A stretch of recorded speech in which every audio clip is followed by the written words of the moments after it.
Well, we're going for a paddle, viewers. Thanks for coming in.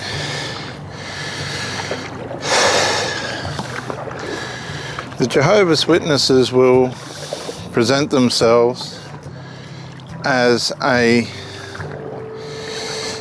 in order sanctuary. When you meet them, they'll be a little bit evasive. They'll make out they've got some kind of special secret that you need to know about. And I'm just going to check that I'm recording because, yeah, we're recording. Otherwise, it's a waste of time.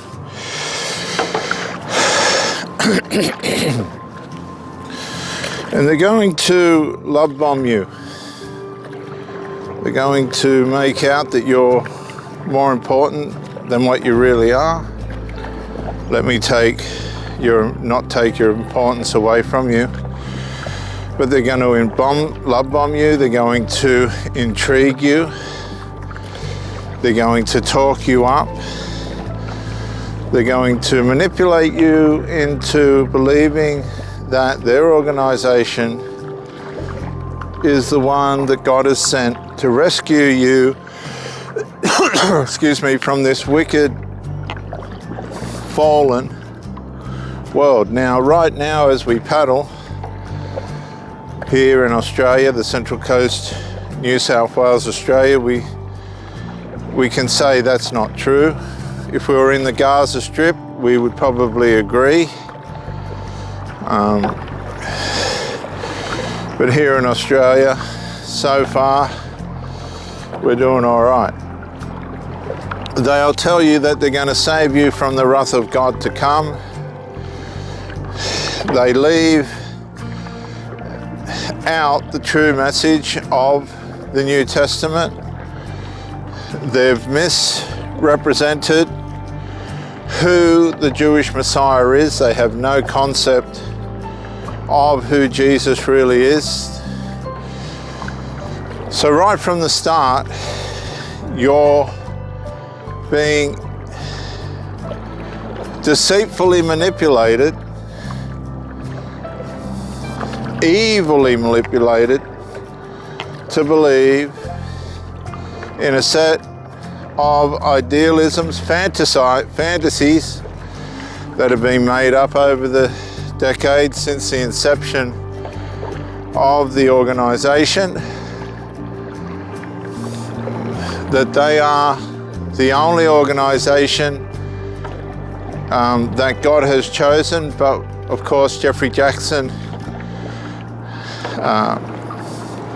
under the magnifying glass of the Australian Royal Commission, disagreed with that when he said it would be presumptuous to think that the Jehovah Witnesses are the only organization which God has chosen, thereby throwing all their theology under the bus. Jeffrey Jackson, as the Jehovah Witnesses do when they come under the spotlight, they throw everyone and everything under the bus. Even Garrick Loach, the wicked old Garrick Loach, has court documents where he declares that he is not working for Watchtower, has nothing to do with any responsibility to do with Watchtower, but yet he is on the governing body. So these people at the top are liars and deceivers. They know that the organization is a business that uses religion as a shopfront. They know that it has a propaganda campaign that can fascinate and intrigue certain elements of the public sector, usually people that are vulnerable or looking for something to help them through a difficult situation with themselves or somebody else. They know that their rhetoric is built on isolating people from the exterior evil, wicked world. Doesn't look too evil or wicked to me right now. And they try and encage you and ensnare you into the vicious, theologically abusive cycle of their organization. And it is vicious and it's abusive, and that leads to all the other abuses that the Watchtower is renowned for, world renowned for. Sexual abuse, abuse in the home, domestic abuse, a whole range of other abusive negligences and commissions, and of course the big one, theological abuse, which all the others stem from. Once they have a hint that you might be interested in becoming a little bit more associated and deeper with the organization, they'll send flying monkeys from the organization to convince you and bond you to the beliefs and understandings of the cult. And they do this by fascinating you and intriguing you with their false beliefs and doctrines, which have been made up by very seriously troubled men and possibly women, although women play a behind the scenes more of a role in the Jehovah Witnesses.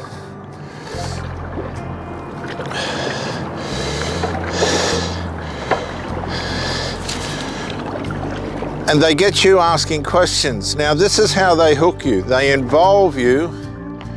It's like involving you in a robbery.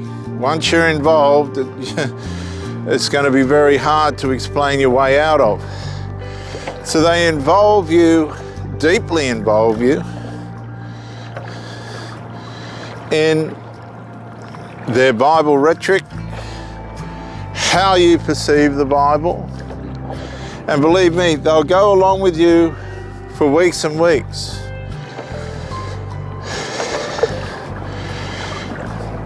They'll do everything they can to try and inseminate you into the doctrines, because once you're inseminated, once you're infiltrated, you are then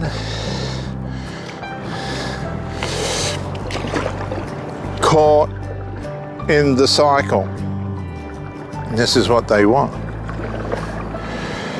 Now, it's one of these cycles that goes round and round in circles in such a particular way, such a manipulative way, that it's like a whirlpool. Once you've got your finger or toe in that whirlpool, you seem quite easily to be hooked if you haven't got the rationale and study capabilities to work out pretty quickly truth from lies. And if you Google the Watchtower on any of these platforms, usually within 5 minutes or so you'll see that it's not what it appears to be at the shop front. As you're going deeper and deeper into the studies and they're holding you close to them as a member,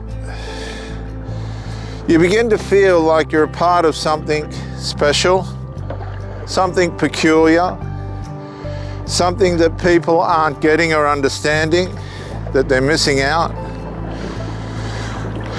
and that you need to play your part into making sure everybody realizes that this particular organization is the answer.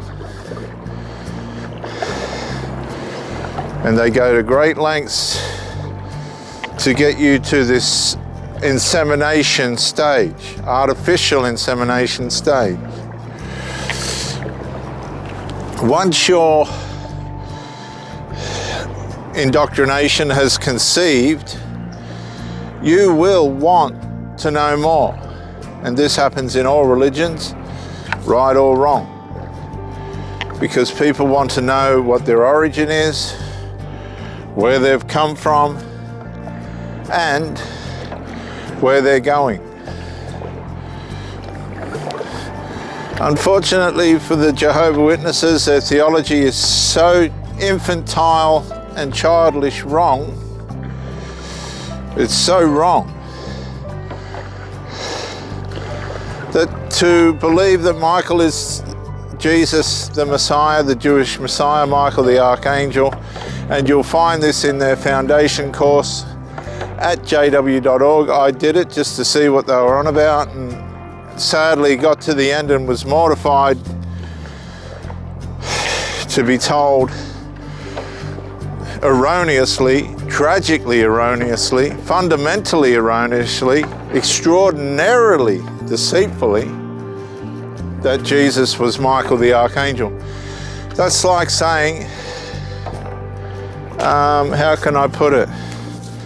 I'm sure you've all heard of Michael Jackson and Elvis Presley. Just for example, it's like saying Michael Jackson is Elvis Presley and Elvis Presley is Michael Jackson. And the sad part about this, viewers, is people are naive enough to believe that this is true, and it's not. The Jehovah Witnesses are a corrupt organization. They're a business using religion as a shopfront. I would advise you to micro-incrementally detach, begin to step back, go to Google to find some real-life answers. There's a place called JW Facts.